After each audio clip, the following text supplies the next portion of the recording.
Javier Corral, gobernador del estado de Chihuahua, muchas gracias por permitirme esta entrevista el día de hoy, en que, por cierto, pues las tensiones entre el gobierno local que usted encabeza y el gobierno federal, encabezado por Andrés Manuel López Obrador, se están agudizando. Buenos días allá en Chihuahua. Buenos días, Ricardo. Me da mucho gusto conversar nuevamente contigo. Javier, anunciaste hace unos cuantos días un hecho que sorprendió porque implicaba la ruptura de la coordinación y la coherencia de la política de seguridad en Chihuahua. Recibiste una llamada del secretario Alfonso Durazo diciéndote que no iban a presentarse más los jefes de las Fuerzas Armadas y la Guardia Nacional. También anunciaste que en realidad llevaban ya 15 días sin presentarse. Te agradecería mucho que nos contaras cómo se dio esta llamada y qué la originó desde tu punto de vista. Bueno, en primer lugar, la ausencia de los representantes de las fuerzas federales en el grupo de coordinación para la construcción de la paz nos fue advirtiendo que alguna instrucción habían recibido para no presentarse y ya no participar en este mecanismo de coordinación del que, por cierto, tanto énfasis ha hecho el presidente López Obrador.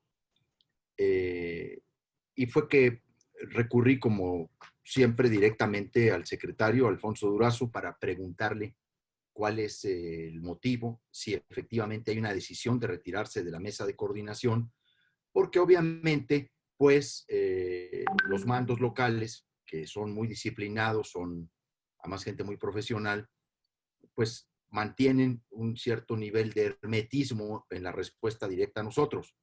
Alfonso Durazo me comenta que el tema se va a discutir en el Gabinete de Seguridad y que me informará puntualmente. Eso sucede el martes pasado, cuando me comunica que el Gabinete de Seguridad acordó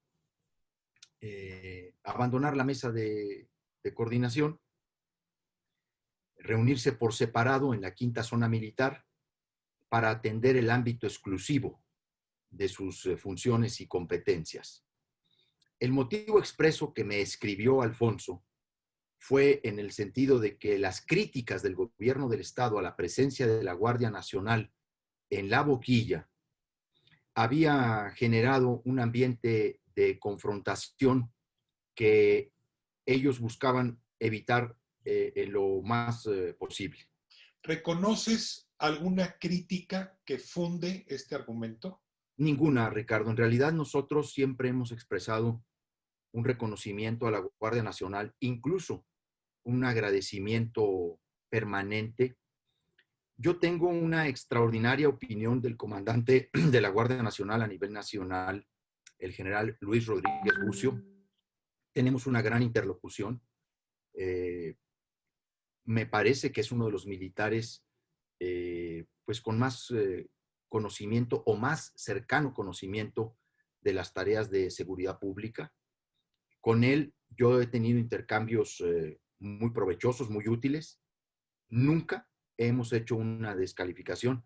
De hecho, te comento, en Chihuahua tenemos semanalmente un programa de información en materia de seguridad pública. Llamamos Chihuahua Seguro. Es un espacio inédito.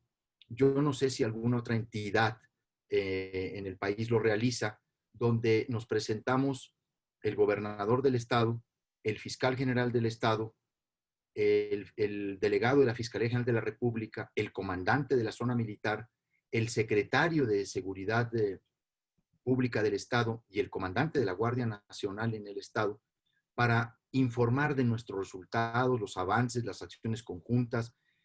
Ofrecemos explicaciones de hechos relevantes.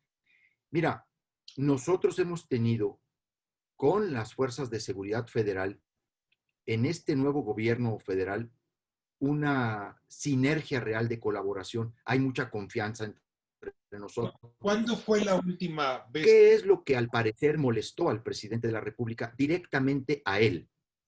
Hasta donde yo tengo entendido, ni siquiera a los comandantes de las fuerzas federales.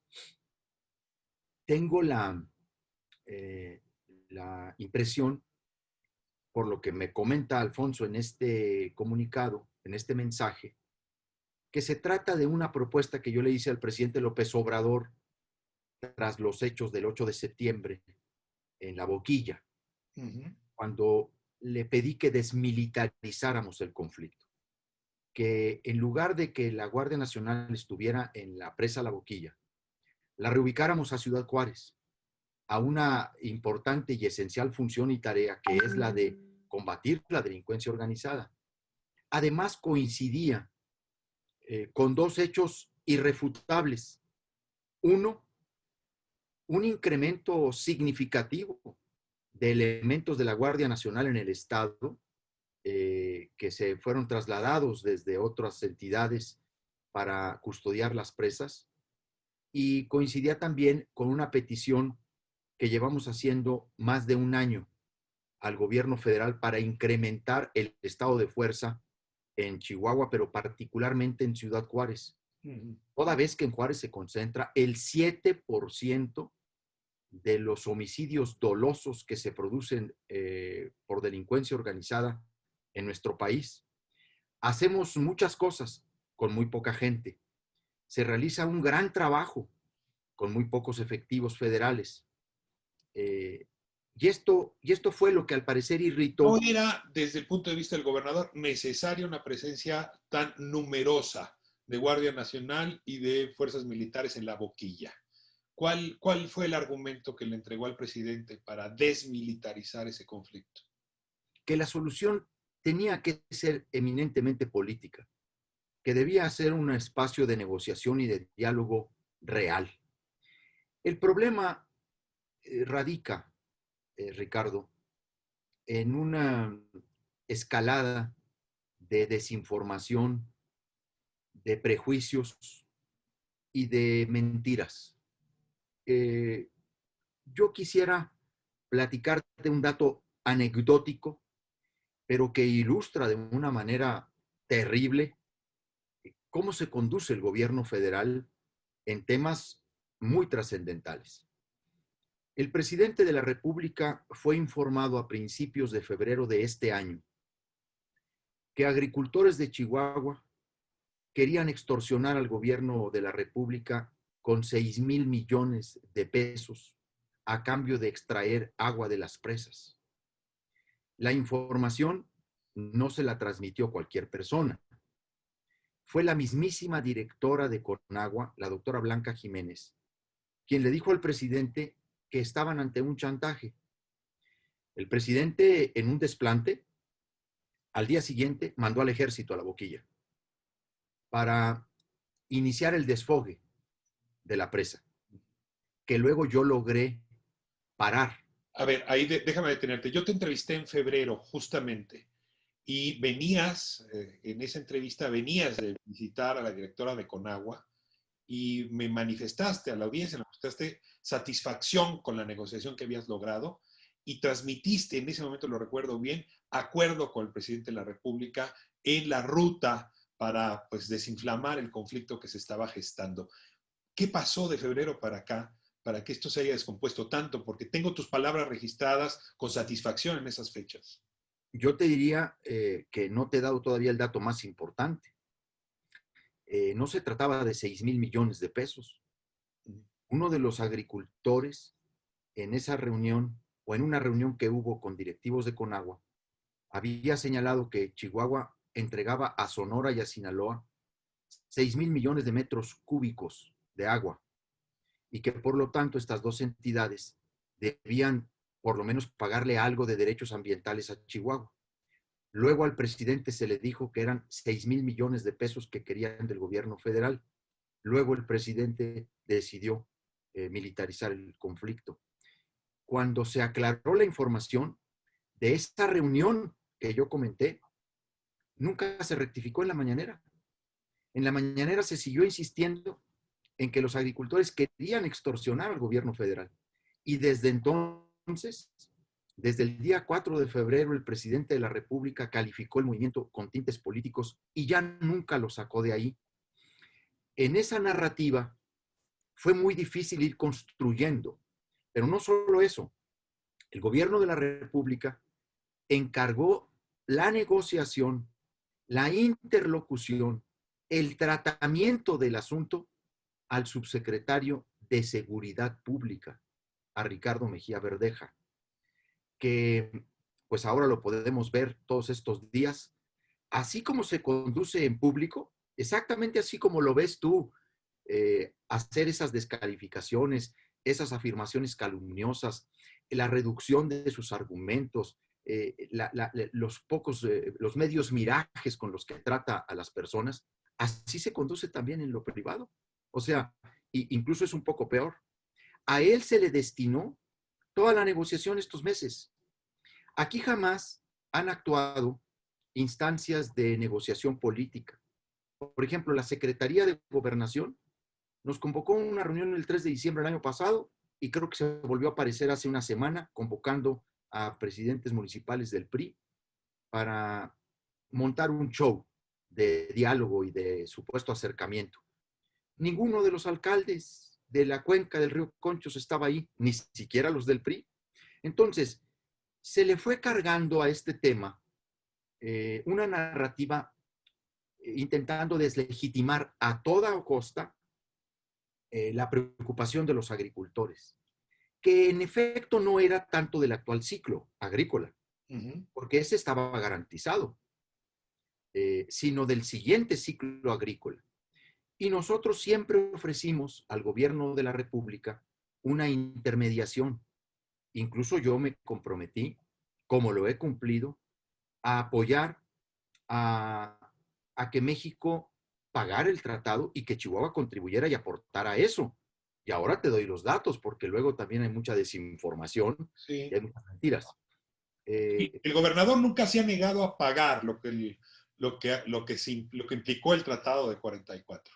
A ver, es que simplemente no nos podemos negar porque una revisión de ese tratado constituiría una afectación a todo el país y por supuesto a Chihuahua. Es un tratado ventajoso, ciertamente, Ricardo. Para Yo creo que es el único tratado que México ha firmado con los Estados Unidos ventajoso para México. Y se entiende en la lógica y en el tiempo en el que se firmó durante la Segunda Guerra Mundial, cuando Estados Unidos requería a México como su vecino aliado, porque acuérdate que el tratado entra en vigor el 1 de enero del 44, pero se había negociado desde el 42.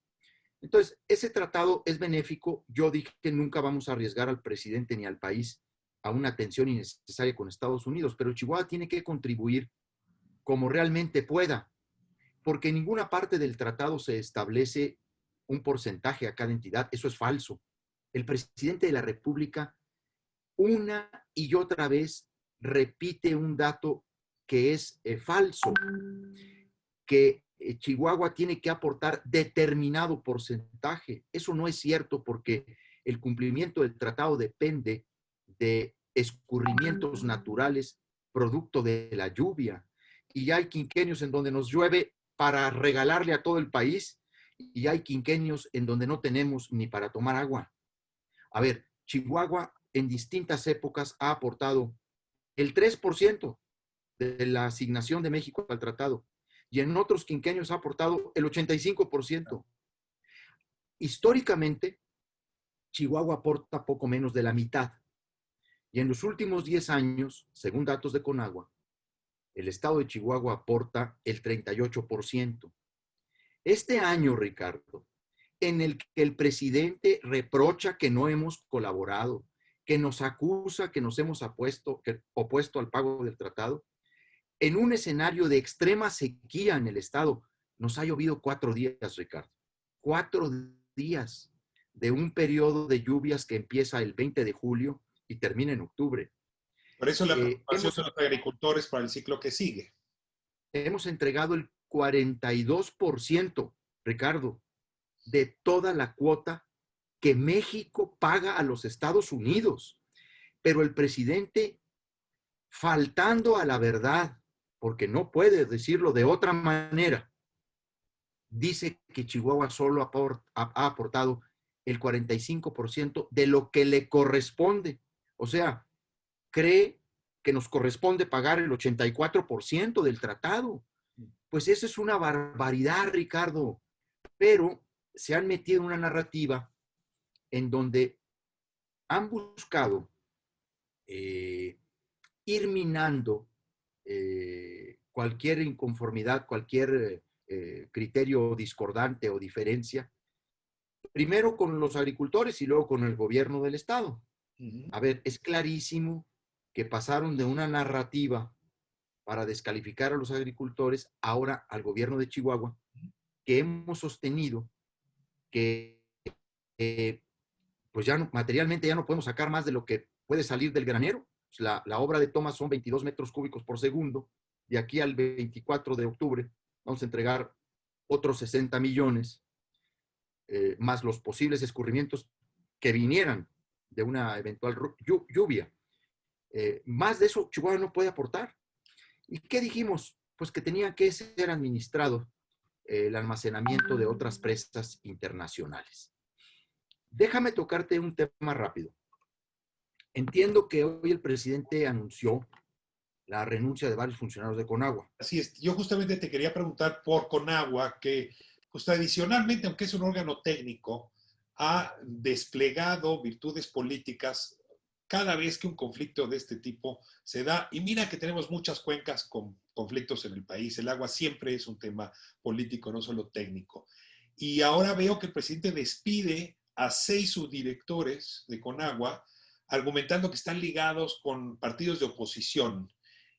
Veo que algo está ocurriendo en esa instancia y me encantaría que nos hablaras dónde están, además de proporcionar información errónea, dónde estarían los equívocos o la falta de pertinencia en las acciones de Conagua. Conagua es un organismo en el que ha sufrido una corrupción que parece endémica. Las cuencas en el país están siendo devastadas por el robo del agua, lo que se llama el aguachicoleo o guachicoleo del agua. En la cuenca del río Conchos también hay mucho robo de agua. Se popotea el río y se extrae de manera ilegal agua para sembrar superficies ampliadas de manera irregular, no autorizadas. Se calcula en cientos de millones de metros cúbicos de agua robada, 200 millones, hay quien habla de 300 millones de metros cúbicos. Y así sucede a lo largo de muchas cuencas del país. Es uno de los grandes problemas que México tiene, pero es una de las grandes complicidades de la Conagua. Tienen los datos, tienen la información, tienen los nombres y apellidos, saben las superficies que se han ampliado de manera irregular y no han movido este dedo chiquito para poner orden, para sancionar. Yo se lo pedí al presidente de la República en una carta que le envié con motivo de este conflicto, que haré pública en las siguientes horas. Le dije que era fundamental que se pusiera fin al robo del agua en la cuenca del río Conchos por parte de la CONAGUA. Ese es un primer tema. Claro que el presidente todo lo manipula y lo voltea y lo orienta políticamente, ¿no? Ahora ya está diciendo que eran funcionarios que tenía metidos ahí el PAN, porque a él se le pasa Peña, pero con mucha rapidez. Y Conetel, ¿no? Que fue un director de Conagua muy importante y que no tenía mucho que ver con el PAN. Él regresa siempre al PAN, pero se le pasan 6 años de Peña, ¿no? El gran protegido de López Obrador y de la 4T es Peña Nieto. Por eso se fue a Conagua, pero a la del PAN, ¿no? Entonces se le olvidaron los 6 años de Peña Nieto. Pero muy importante sobre esta pregunta, más que ese tema del aguachicoleo, lo que en realidad yo creo que están haciendo es ajustar ya las cuentas de quienes metieron a México en esta innecesaria tensión con Estados Unidos porque dejaron de pagar completo el ciclo 34 del quinquenio anterior. México tenía en las presas internacionales Falcón y La Amistad 1,653 millones de metros cúbicos de agua.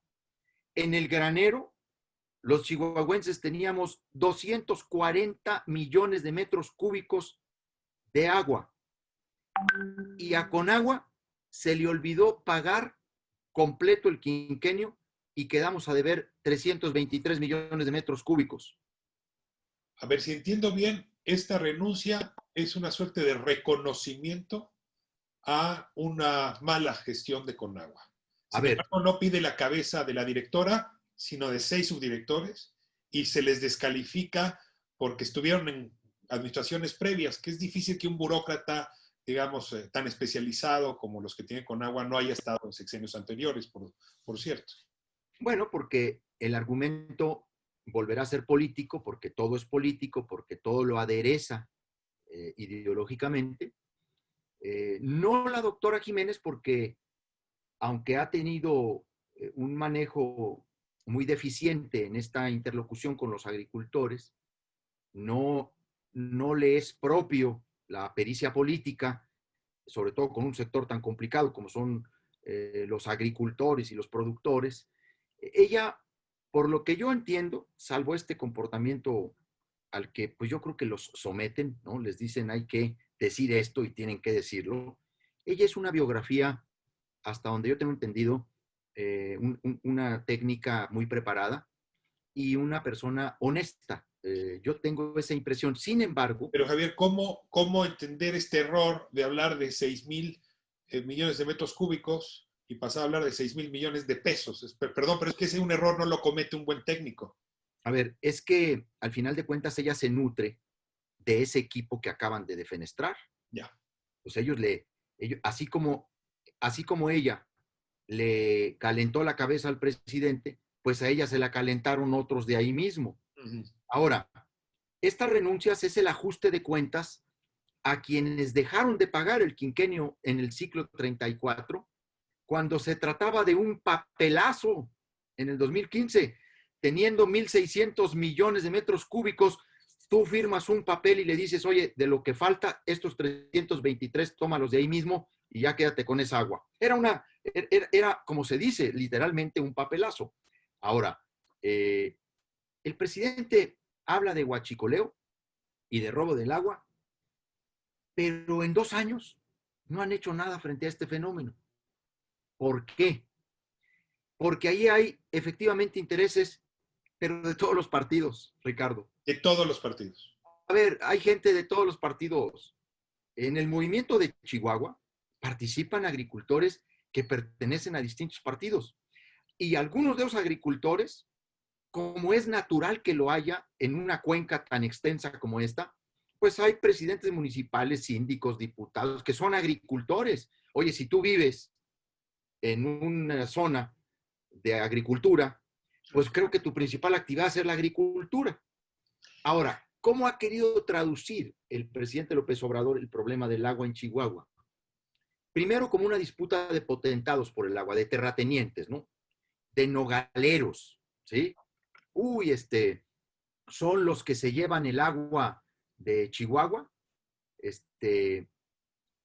son los que siembran alfalfa y nogal. Y dices, son unos cuantos. ¿Quién le informa al presidente esas cosas? A ver, déjate, tengo ahí. El 10 de septiembre, él lo que dice es, en Chihuahua se presume que hubo un cambio de partido en el poder, pero en realidad siguen siendo los mismos de siempre quienes gobiernan, un poco ahora encabezados por el gobernador panista Javier Corral. Es decir, no hubo cambio de élites gobernantes. Ese es el ataque y justamente lo liga a este grupo de agricultores que presenta como potentados, como parte de esa élite. Fíjate, yo creo que se le aplicaría más a él ese análisis que a nuestro caso, mi estimado Ricardo. Al caso de Javier Corral. Por supuesto, mira, el presidente podrá tener ahí atejonados o asustados, intimidados a algunos gobernadores. A nosotros no. Conmigo se va a topar en pared, porque yo no tengo esas fallas y porque me he conducido con absoluta consistencia y congruencia en mi vida pública, en mi vida política. en mi desempeño como servidor público. Yo no tengo las fallas, incluso que tiene la 4T en términos de corrupción. Por ejemplo, una muy importante. A mí no me financió ilegalmente nadie mi campaña a las elecciones, a la gubernatura de Chihuahua. Llegué con la mayor independencia política y económica que algún gobernador de Chihuahua hubiera imaginado en toda la historia de esta entidad, porque hice las cosas correctamente y me enfrenté a una maquinaria. Si algún estado ha buscado romper el pacto de impunidad, es Chihuahua, Ricardo. A diferencia de toda esta simulación en la que hoy nos encontramos en términos del gobierno de la República en materia de combate a la corrupción, selectivo y fundamentalmente mediático, sin propósito alguno de resarcir a la gente de lo que realmente se le robó, y con una gran impunidad para el expresidente Peña Nieto, a quien el presidente López Obrador está convencido, le debe en gran parte su llegada al poder, porque está convencido de que lo pudo haber descarrilado en la campaña. Él cree, a pie juntillas, que Peña pudo haberle descarrilado este tercer intento. Ahora, también es cierto que esa administración fue tan mala que también podría explicar después el triunfo de López Obrador. Pero Pero sí, no solo porque fue mala, sobre todo porque si alguien ayudó a López Obrador para consolidar su triunfo fue Peña, cuando logró noquear, utilizando a la Procuraduría General de la República, al candidato más competitivo, a su más cercano competidor, que era Ricardo Anaya, con todo este cuento de ahora, la compra de la bodega. pero Javier, déjame, digamos, esos son hechos que están ahí con absoluta realidad, pero también son hechos que están ahí un 2019, en donde el presidente López Obrador y el gobernador Javier Corral, por lo pronto en la distancia que permite el ojo público, no diría que se veían próximos, pero sí que se respetaban, sí que en efecto reconocía la honestidad del gobernador de Chihuahua y del lado del gobernador de Chihuahua también los propósitos rectos del presidente de la República. Sin embargo, esa luna de miel, o como se llame, se acabó. Y déjeme ponerle fecha. El discurso del gobernador de Chihuahua, el 8 de septiembre, cuando la Alianza Federalista anuncia su salida de la CONAGO, es un discurso tronante, en donde justamente el gobernador de Chihuahua señala al presidente de ser un líder político que pone exigencias que van más allá de lo aceptable. O estás conmigo o estás contra mí. Por cierto, es un día antes de que deje de asistir la Guardia Nacional y las Fuerzas Armadas a la reunión a la que hacíamos referencia hace un momento. ¿Qué lleva a Javier Corral a romper de esta manera con el presidente? Y le pregunto si esta no es una reacción al liderazgo que está tomando en la Alianza Federalista y en esta ruptura con la CONAGO. Sí, yo creo que deben ser varios elementos que se conjugan en la reacción del presidente.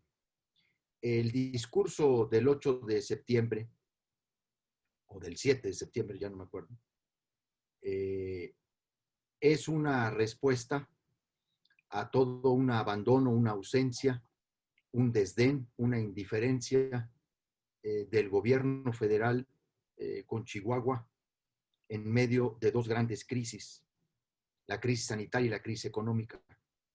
Jamás pudimos conseguir una comunicación con el presidente de la República de manera directa para tratar asuntos fundamentales de cómo enfrentar juntos la pandemia. Hicimos esfuerzos extraordinarios de carácter presupuestal y sobre todo cuando empezó a escalar el conflicto del agua en Chihuahua, el gobierno de la República pretendió derivarnos a nosotros la responsabilidad del problema en un manejo desleal, insincero y realmente muy preocupante.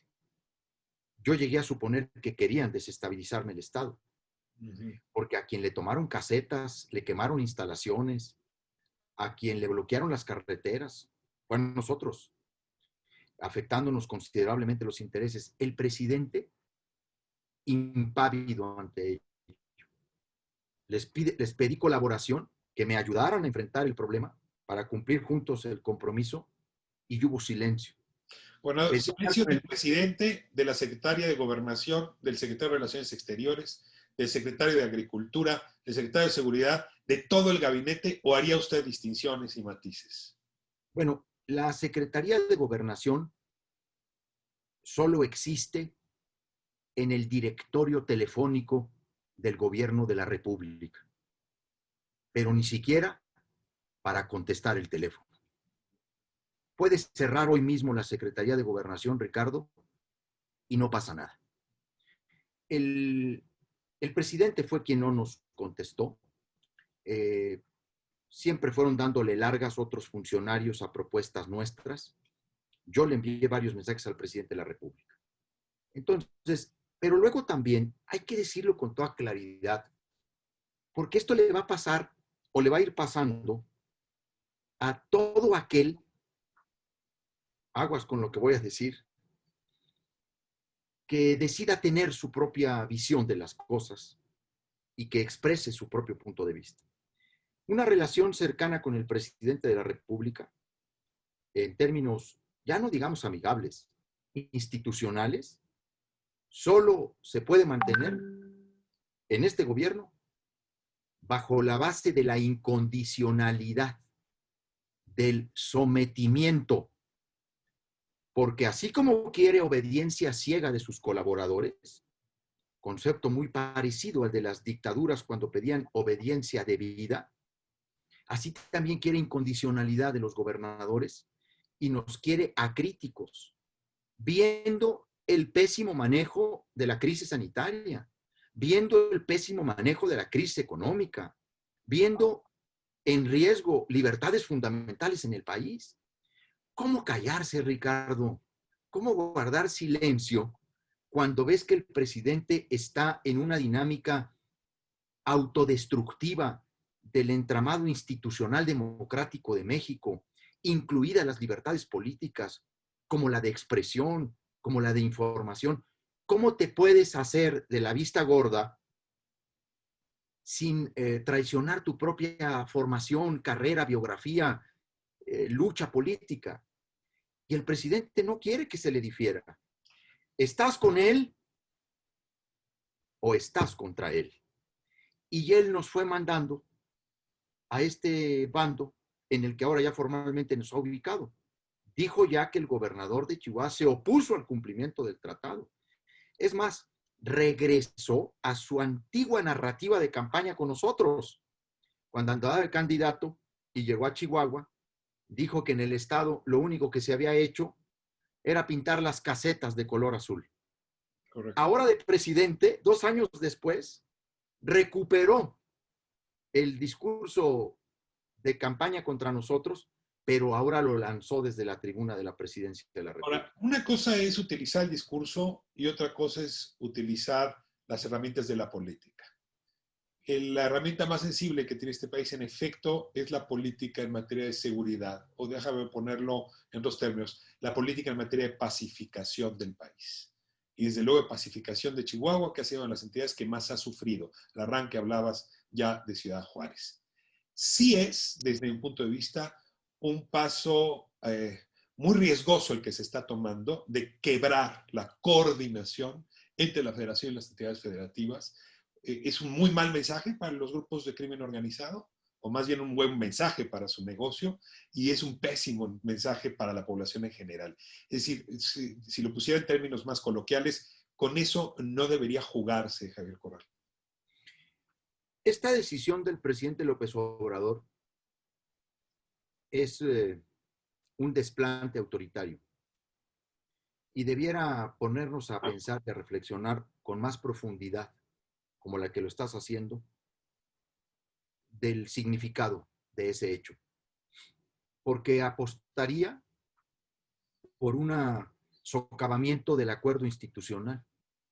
Pareciera que el presidente busca demoler la institucionalidad democrática, que busca generar una tensión social, un desequilibrio, incluso interinstitucional, pero no sé para qué, o no sé qué quiera lograr con eso.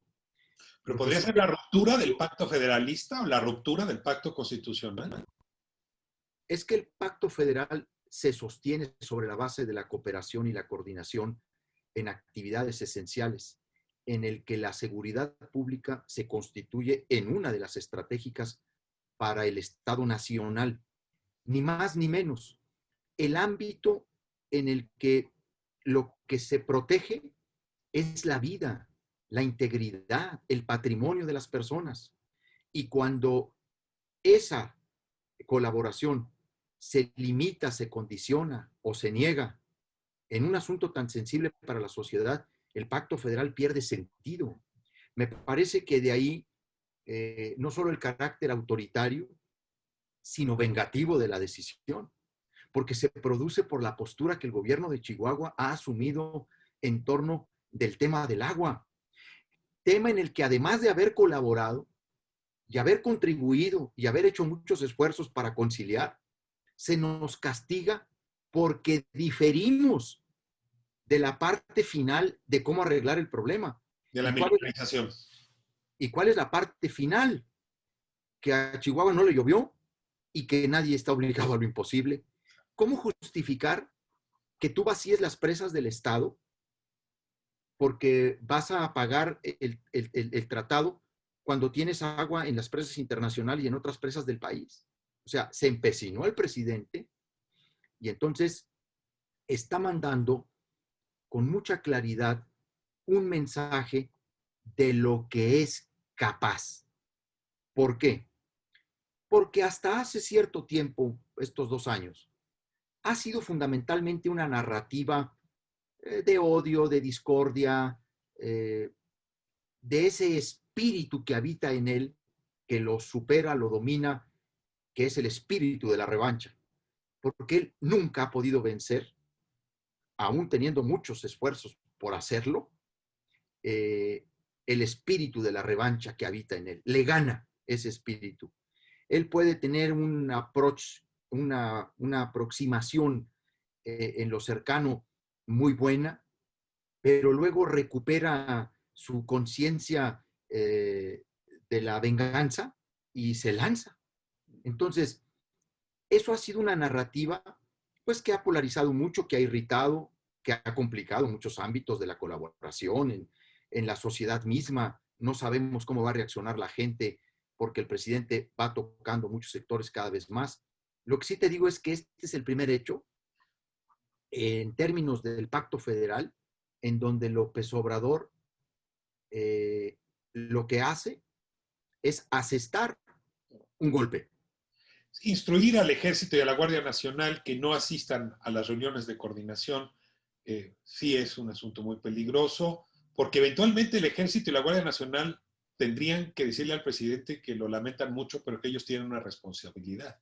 Ellos no solamente reciben órdenes del jefe máximo de las Fuerzas Armadas, tienen responsabilidad frente a las poblaciones. Y yo ahí pregunto si no es también reclamable a estos mandos que hayan aceptado ausentarse de las reuniones con el gobernador o hayan forzado a que el gobernador vaya a la zona militar, que no sé si en realidad ese fue el mensaje que le mandaron, gobernador. Yo te quiero decir que Chihuahua nunca aceptó que el Grupo de Coordinación para la Construcción de la Paz sesionara en la zona militar. Uh-huh. En el caso de nuestro grupo, sesiona siempre en el Palacio Estatal. Este es un acuerdo que yo impulsé cuando se redefinieron esas mesas y cuando se constituyeron nuevas reglas de su funcionamiento, tras aquel balconeo que el presidente de la República hizo de los gobernadores que asistíamos y no asistíamos a las reuniones. Uh-huh. Desde entonces se dejaron claras dos cosas. En mi caso, por ejemplo, yo sí decidí invitar al delegado de programas sociales, Juan Carlos Loera de la Rosa, porque eso quedó a la voluntad de los gobernadores. Uh-huh. Si llevaban buena relación con los delegados, los incorporaban a la mesa en calidad de invitados. Quienes no llevaran buena relación, no se les invitaba a un grupo en donde efectivamente las discusiones son estratégicas y hay que colocar sobre todo la confianza y hay que colocar, pues ahora sí que la proactividad, la empatía, el buscar cómo sí hacer las cosas. En fin, Lo que te digo es lo siguiente. No sé si tú viste mi hilo de tweets Sí. que yo publiqué el miércoles. El último tweet tiene copia para el secretario de la Defensa, con copia para Luis Crescencio Sandoval. La copia es el recordatorio constitucional de dos deberes, no opciones, de dos deberes constitucionales que tienen las Fuerzas Armadas y la Guardia Nacional. El deber de colaboración en el 21 constitucional y el deber de protección federal a las entidades en el 119 de la Constitución. No es una materia optativa o que unilateralmente el gobierno de la República pueda realizar. Están obligados.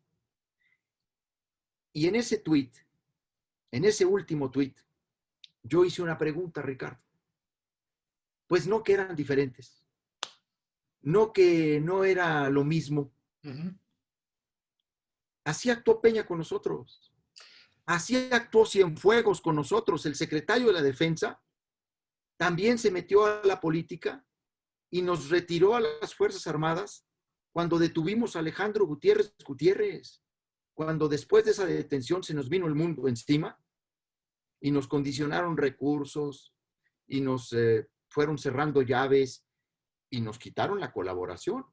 Asistían a la mesa de seguridad, pero no participaban en ningún operativo porque prácticamente sacaron a todas las fuerzas militares. Ya había antecedente de una retracción de parte de las fuerzas federales en materia de seguridad. Yo tengo el registro de que hubo también amago por la vía de los recursos fiscales, de manera muy severa, después de que se detuvo en efecto este secretario general adjunto, Alejandro Gutiérrez, del PRI.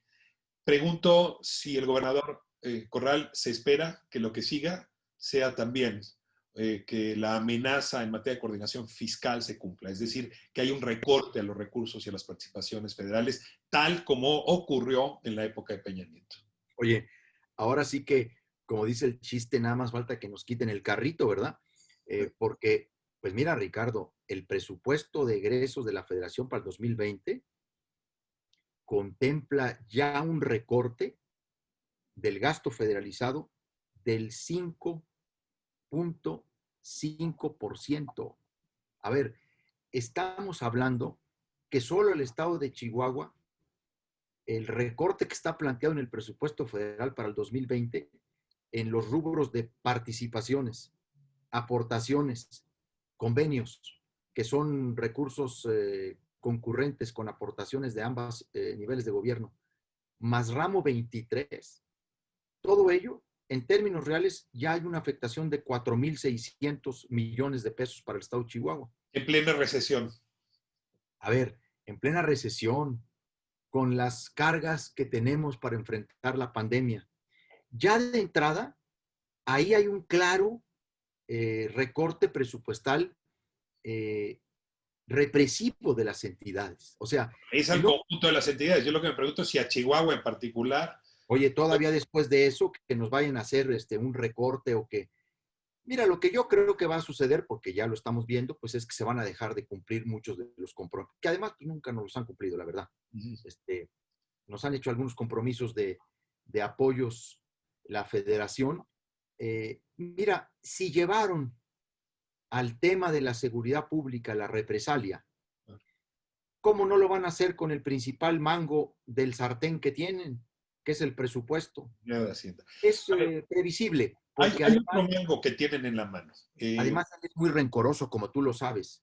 El otro mango es acusar a sus adversarios con presuntos delitos o actos delincuenciales. Justamente hoy, viernes, estamos haciendo la entrevista y hoy mismo en la conferencia mañanera ya hubo un señalamiento sin probanza, sin pruebas, de vínculos del gobernador Javier Corral con poderes criminales. A ver, creo que este es un tema muy álgido, nos toma un poco por sorpresa, ocurre poco después, poco antes de esta entrevista. Es que sí, te ruego, Javier, una reacción a estas acusaciones y un mensaje público al respecto.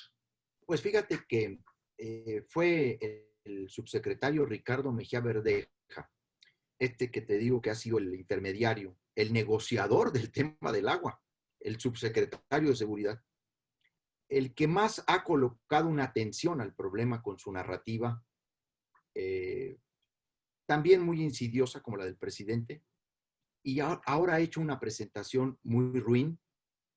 Realmente están escalando una dinámica muy nociva. Dice que hay una insinuación ahí calumniosa porque presenta una fotografía en donde yo estoy arrancando la obra de una planta tratadora de aguas en Delicias y en donde en la fotografía aparece un contratista que se demostró después tuvo o tiene vínculos con la delincuencia organizada. Un contratista que es socio de la empresa que ganó esa licitación. Cuando surgió el tema en Chihuahua, yo pedí todo un informe de qué había sucedido con esa licitación y nos comentaron, a ver, cumplieron con todos los requisitos, nos entregaron toda la información. Este señor nunca apareció como el accionista o el socio, cumplieron todos los requisitos, se les adjudicó, participaron en varias empresas. Una vez que tuvimos conocimiento de ello, pues fue la propia Fiscalía General del Estado la que hizo la investigación y lo detuvo. Está detenido, está preso. Este personaje al que ahora dicen, miren, y ahí está con el gobernador. O sea, el gobernador le dio un contrato a este señor que está vinculado con la delincuencia organizada. Por ende, el gobernador del estado, esa es una ruin forma de presentar las cosas. Nosotros hemos combatido la corrupción en todos sus ámbitos, en todos sus niveles. Se nos puede ir alguno en algún proceso, pero en cuanto sabemos, tomamos cartas en el asunto y actuamos. A diferencia de lo que pasa en el gobierno de la 4T, cualquier señalamiento de corrupción es una protección inusitada, ¿verdad? Sí, sí, Pero este manejo, Ricardo, es muy ruin. O sea, ya te das cuenta de que el presidente de la República, no lo dijo él, ¿verdad? Obviamente no hizo él esa insinuación calumniosa, la hizo Ricardo Mejía Verdeja.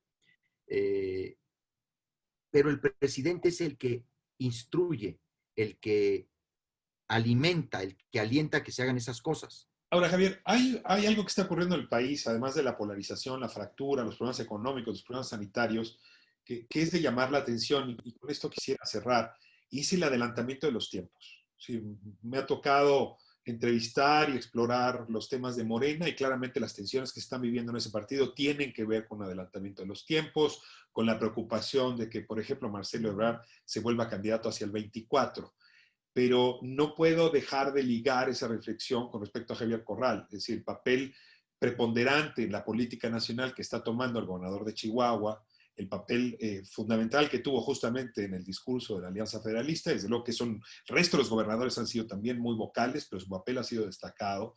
Y luego, pues la recomposición del PAN alrededor ya de planteamientos más precisos y distantes de la corrupción, pues sí lo llevan a usted a ubicar en el futuro pues como un posible candidato al 24.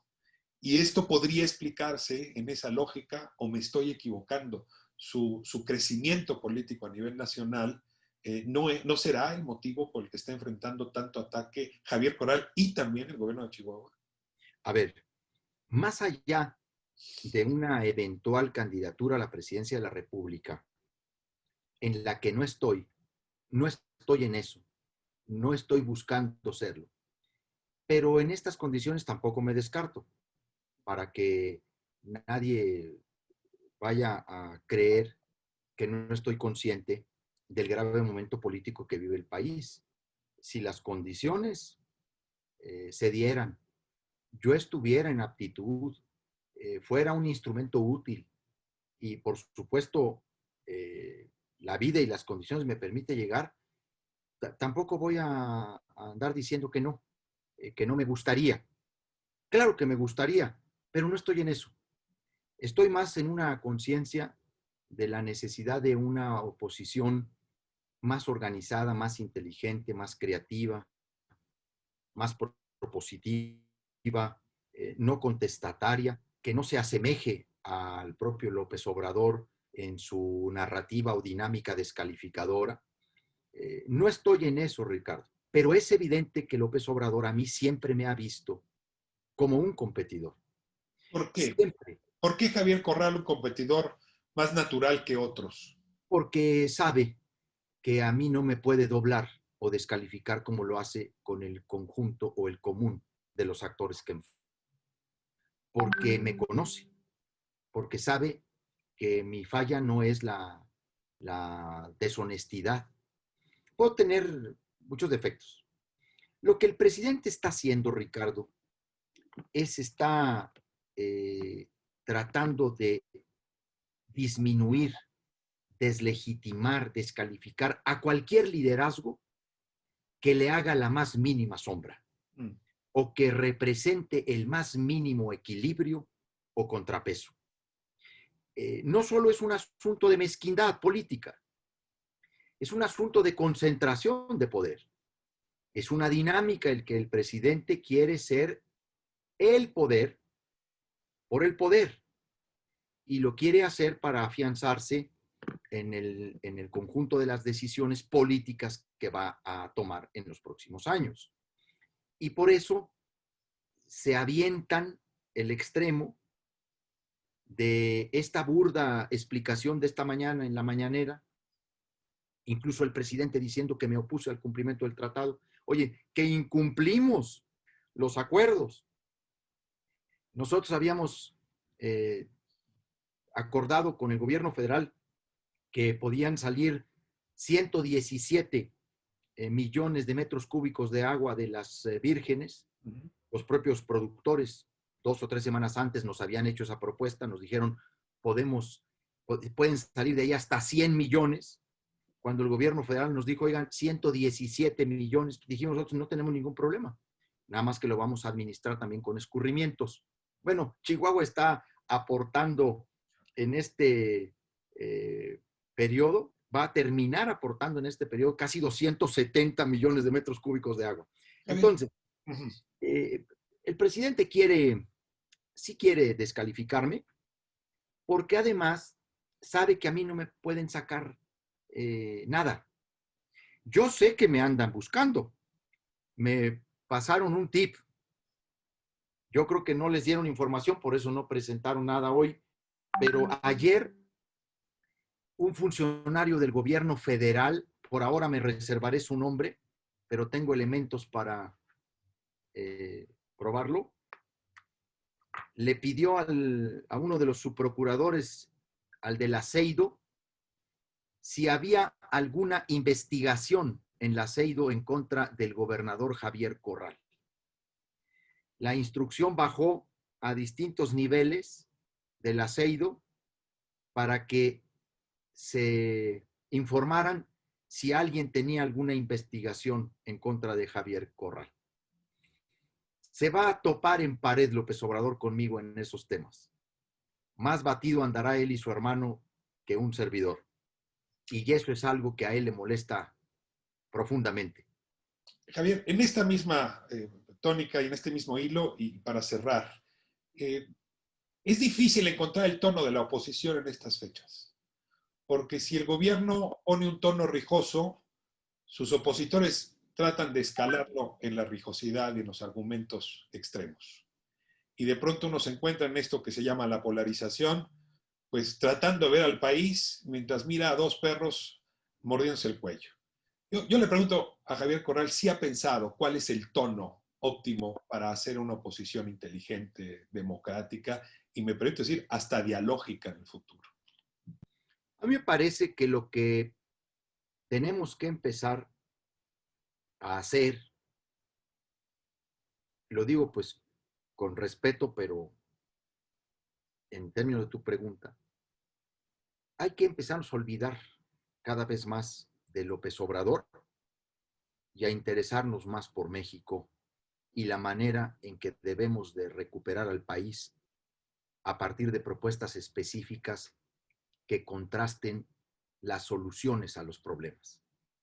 El presidente López Obrador ha tenido la ventaja, el acierto de definir muy bien los problemas del país, desigualdades, vulnerabilidades, tiene un diagnóstico muy claro de qué irrita a los mexicanos, de qué molesta a los mexicanos. ¿Le concede usted razón a ese diagnóstico? Es que ese es un diagnóstico que a él lo fue fortaleciendo. Yo siempre dije que uno de los grandes aportes de López Obrador en los últimos 20 años a la política mexicana fue colocar el tema de la pobreza y la desigualdad como un tema fundamental de México. Y eso, como lo hizo también el ZLN, me parece que ese también fue un mérito. El problema de López Obrador es que efectivamente tiene un diagnóstico cabal, sabe explotar muy bien el sentimiento popular en torno de ese diagnóstico, pero no sabe cómo resolverlo. Tiene 2 años dándonos muestras de una incapacidad para cumplir sus propios compromisos, para enfrentar la peor pandemia que hemos tenido, a la que solo ha visto desde un punto de vista político. La frase "esto nos vino como anillo al dedo" para afianzar el proyecto de transformación política define que incluso la mayor crisis humanitaria la ha reducido a una visión proselitista. Y ya no hablemos de la económica. El problema es que queremos seguir señalando o criticando el diagnóstico o las expresiones sobre ese diagnóstico, y lo que tenemos que mostrar es cuáles son las alternativas y las soluciones a esos problemas que él no ha podido ni sabe resolver. Y ahí es donde entra un carácter estratégico de la oposición. Y creo que ese es el gran reto. Pero como él tiene bien medida la oposición y él sabe las deficiencias, las vulnerabilidades, por eso se avienta como se avienta. Y luego ahí va y en una escalada mayor hay expresiones muy radicales en la oposición a López Obrador. Yo tengo respeto por este movimiento Frena, como por cualquier movimiento político en el país, pero por ningún motivo yo puedo coincidir con esos enfoques que lo único que hacen es terminar fortaleciendo la narrativa de López Obrador, dándole una mayor fuerza, legitimando su propia polarización, ¿no? El radicalismo termina justificando al autoritarismo. El radicalismo verbal termina justificando la narrativa del odio. Entonces, tenemos que ser una oposición creativa, firme, y una oposición que también rompa ya con su pasado. No podemos estar cargando las culpas y las responsabilidades de otros que ya ni siquiera están con nosotros.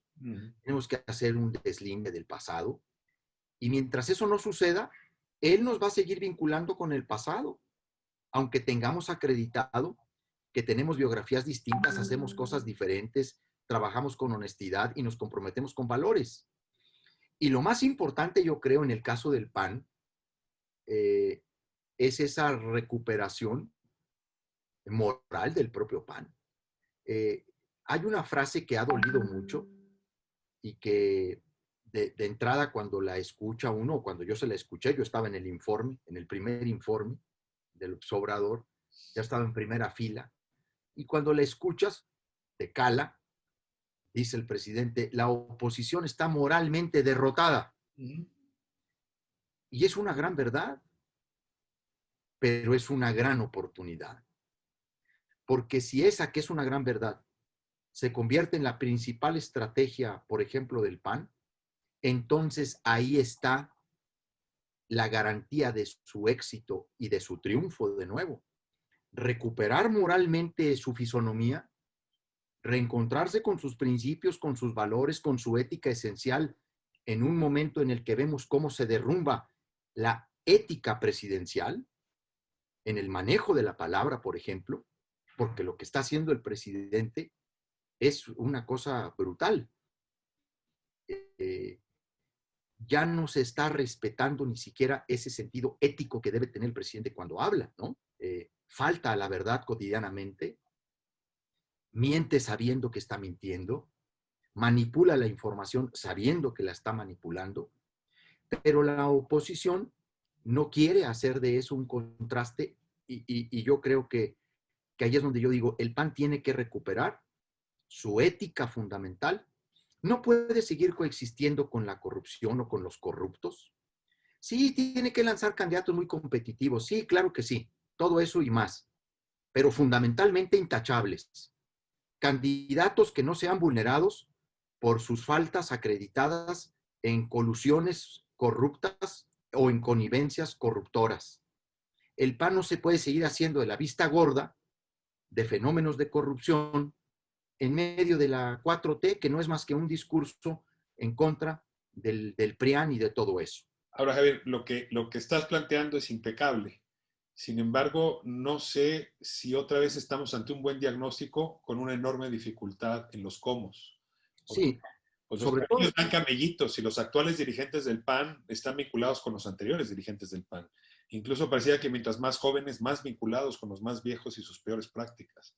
Entonces te pregunto si el PAN en efecto es capaz de sacarse con un poco como efecto Münchhausen a sí mismo, o si hay un liderazgo como el tuyo y otros que podrían hacer que el PAN regresara a sus orígenes en los años 30.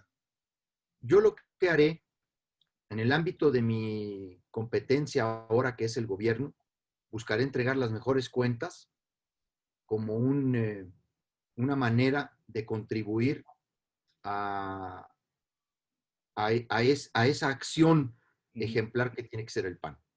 Pero también como militante, yo sí voy a buscar que en la renovación del partido, en la reorganización de su dirigencia, de sus métodos, de sus objetivos, haya una auténtica reconstitución. Yo voy a buscar, no sé si en primera persona, no lo creo, un cargo directivo, voy a decir, pero sí influir eh, para, para que el partido reflexione, se organice, discuta, delibere del papel enorme, de su responsabilidad histórica, porque si alguien está destinado a hacer un cauce efectivo posible, por nuestra propia historia, por nuestro talante opositor de muchos años, ya también por nuestra experiencia de gobierno, pero sobre todo por el contraste ideológico que somos, es el PAN. Entonces, es muy complicado, efectivamente, Ricardo, es muy complicado porque hubo un proceso muy largo de acumulado, un acumulado muy largo de omisiones, de intereses, de medios mirajes, en donde el PAN se fue hundiendo cada vez más y cada vez más. Hay que sacudirnos de todo ello y volver a recuperar ese talante democrático, humanista, solidario, de un partido que defiende las libertades, que promueve la participación ciudadana, que se compromete en serio con el combate a la corrupción, que transparenta sus actos, etcétera. Y eso lo tenemos que hacer todos. No sé si nos va a alcanzar para el 2021. Tampoco debiéramos de colocar como una meta inmediata eso para el 2021. Hay que iniciar un trabajo que sea de más largo alcance para recuperar al PAN frente a este proceso que estamos enfrentando de regresión autoritaria. Javier Corral, la verdad es que estamos ante una época muy compleja y tu voz ayuda a despejar muchas incógnitas y a comprender mucho mejor esa complejidad. Y celebro el tono. Es un tono generosamente humano a pesar de las enormes dificultades y también la curiosidad con los datos y con la técnica. Muchas gracias, gobernador, por esta entrevista para mí. Al contrario, Ricardo, para mí es un gustazo siempre, tú lo sabes, platicar contigo, porque pues somos amigos, pero sobre todo tengo un gran reconocimiento para ti y tu formación intelectual. Muchas gracias, Javier. Pues mucha suerte con lo que venga. Hasta luego y gracias.